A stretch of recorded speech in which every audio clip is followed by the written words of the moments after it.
YouTube ప్రేక్షకులకు మీ triple channel స్వాగతం. ఈరోజు మనం చేయబోతున్నాం వినాయకుడికి ఎంతో ఇష్టమైన మోదకాలను మనం ఎంతో సింపుల్ వేలో చూపించబోతున్నాను గైస్.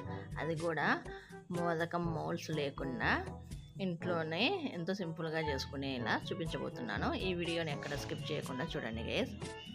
ఇప్పుడు ఒక ప్యాన్లోకి 2 టేబుల్ స్పూన్ల నెయ్యి వేసుకొని దాంట్లోకి సన్నగా కట్ చేసుకున్న డ్రై ఫ్రూట్స్, అలాగే 2 టేబుల్ స్పూన్ల మీ ఇష్టం పచ్చి కొబ్బరి దండం వేసుకోండి, ఎండు కొబ్బరి దండం వేసుకోండి. అది పౌడరు, ఎండు కొబ్బరి పౌడరు, లేదనుకుంటే తురిమిన ఏదైనా వేసుకోవచ్చు, అది మీ ఇష్టము. అలాగే 1 కప్పు బొంబాయి రవ్వ.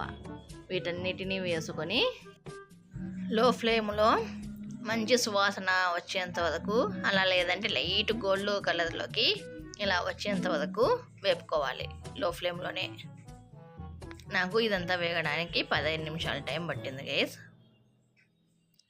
అలాగే ఇప్పుడు 1/2 కప్పు పాలు దీంట్లోకి పోసుకొని బాగా కలుపుకోవాలి. ఇలా కలుపుకున్న తర్వాత దీంట్లోకి 3/4 కప్పు షుగర్ వేసుకోవాలి. 1 కప్పు బొంబాయి రవ్వకి 3/4 కప్పు, 1/4 కప్పు షుగర్. ఈ రేషియోలో టేస్ట్ సరిపోతుంది స్వీట్ అనేది.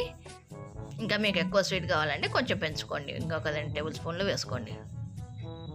అలాగే ఇంకొక 1/4 కప్పు వేడి పాలల్లో 1 చిటికెడంత కుంకుమ పువ్వు వేసుకొని ముందే పెట్టేసుకున్నాను. ఇది వేయడం వల్ల మనకి కలర్ఫుల్లే కాదు, అలాగే ఫ్లేవర్ కూడా చాలా బాగుంటుంది. కుంకుమ పువ్వు వేస్తాం కాబట్టి అందుకోసం వేసుకుంటున్నాను. మీ దగ్గర కుంకుమ పువ్వు లేకపోతే స్కిప్ చేయండి, ఏం కాదు.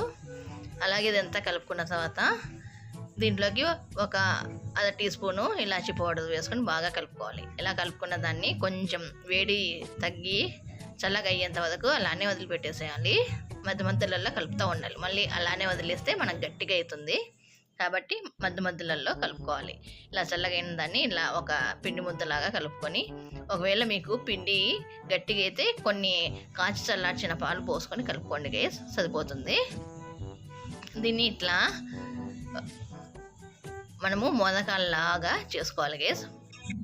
ఇప్పుడు మీ దగ్గర మోదకాల మోల్డ్ లేకపోతే చూడండి గైస్, ఇట్లా 1 స్పూన్ కానీ 1 చాకు కానీ తీసుకొని ఇట్లా మనము స్పూన్కి రివర్స్లో తీసుకొని దీనికి ఇట్లా గీతలు వేసుకోవాలి. ఇట్లా లైన్స్ లాగా వీడియో క్లిప్లో చూపించిన విధంగా వేసుకోవాలి. మొత్తము ఇలా వేసుకుంటే సరిపోతుంది మనకు. మనం ఇట్లా లైన్స్ అన్నీ గ్యాప్ ఇచ్చుకుంటా వేసుకుంటే సరిపోతుంది. చూడండి గేస్, మొత్తం పిండిని అంతా ఇట్లా మోదకాల లెక్క చేసుకొని రెడీగా పెట్టుకోవాలి.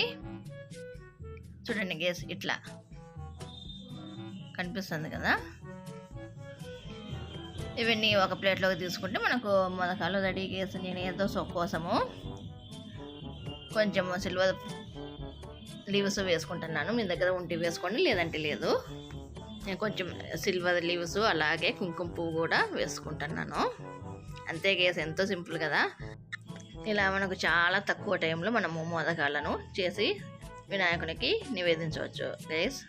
చూడండి గేస్, ఈ వీడియో కింద గేస్, ఈ వీడియో కనుక మీకు నచ్చినట్లయితే please like, share, subscribe, comment and గంట నల్ల పెట్టుకోండి గేస్. బాయ్.